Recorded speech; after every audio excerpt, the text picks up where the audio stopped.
Hello everyone, welcome you all to the Indus Business School. Today we have with us Ms. Utkarsha Rajepandhare. She is a co-founder of PSR Sustainability.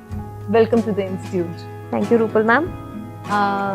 You had an interaction with a student. Right. Being an entrepreneur is not an easy thing. What skills you want them to learn so that they can also think of becoming they can also think of starting an entrepreneurship in the near future?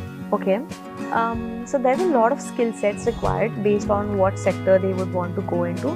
But I think few things that are very important from my own perspective would be, one would be, we think that risk taking is very necessary in entrepreneurship, and I would disagree to that, because whenever we start an enterprise, we do not just look at okay, let's just take a risk. We analyze all the risks, then we start, and then without analyzing anything, we just don't jump into it. No entrepreneur has done that probably. Just take the risk and jump into it. I think we're all very calculative risk takers. All entrepreneurs are calculative risk takers. So that would be one takeaway.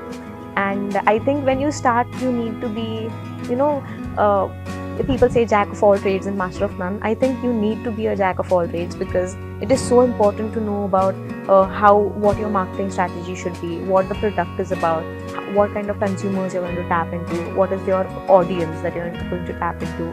So all of these things. So becoming a jack of all trades is kind of a necessity when you're starting your own venture. So I think these two things are very important, at least according to me. Okay. So can you please explain briefly what about the CSR ECG impact on business? Okay. So currently impact investing has become very big, because mostly all the investors want to look into businesses who are doing well in the environmental space, who are doing well with the societal issues, who know how to tackle all of these issues. So earlier, as it was not like this, that impact investing was very much into it. It was like, हाँ चलो invest कर दिया. But now people are looking into ESG, that is environmental, social and governance aspects of all the kind of startups they're starting into.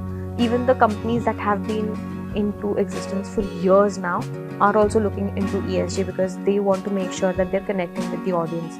And all of this has happened, I believe, because we as consumers have become so aware of our needs. We've become so aware of the environment that we want. We've been so aware of the climate change, all these social issues. So I think because we are aware, companies have to make sure that, okay, because my consumer wants this, I will do this. So that is how it is developing, and that is how this space is growing into such a huge thing, I can say. What was your key driving force? So to be very honest, I started off my career by working in a corporate sector. I worked into human resource consulting. I loved what I did. But then when I started my master's, it was I just felt that, okay, this is something that I actually love doing. Whenever you start a new job, you always think that, oh, I love what I do.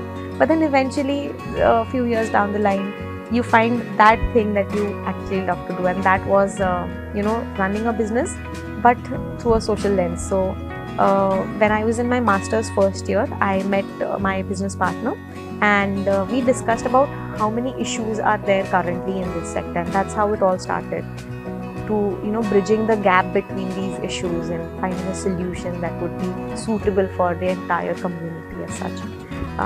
So that would be my reason to start my own venture.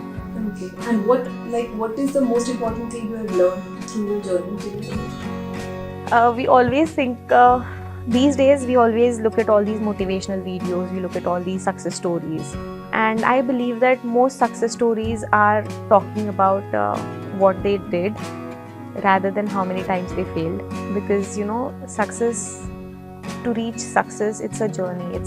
You must know about how sine wave works, right? It's a journey of sine wave. There'll be downs, there'll be ups, there'll be downs. It's never a straight line, it's never a exponential curve. It will never happen कि हाँ चलो एकदम से ऊपर पहुँच गए. It has happened for a lot of unicorn companies, but we've seen how many startups close down also, right? So I think it's a journey, and enjoy that journey. Do not rush. Do not say that, this person raised X amount of funds in 6 months and I haven't raised it in the last 2 years. Some people do not need to raise funds. We need to acknowledge that. We need to understand that raising funds is not success. I bootstrapped the entire company. So bootstrapping is without raising funds from your friends, family. You do it through your own savings. And I started with $1,000. So from $1,000 to taking it to 2 crore business, it had its own ups and downs, but it did not ever need raising because I had a product, I had a service that I was selling, and people were paying for that. So it was never a raise funds and then sell something. So for me, it worked out. For some people, it might need raising funds, but let's not define the successfulness of it only on a few parameters. And success will come eventually, so we should not rush it. So I think that would be a takeaway from my life. Thank you so much. Thank you. Thank you so much.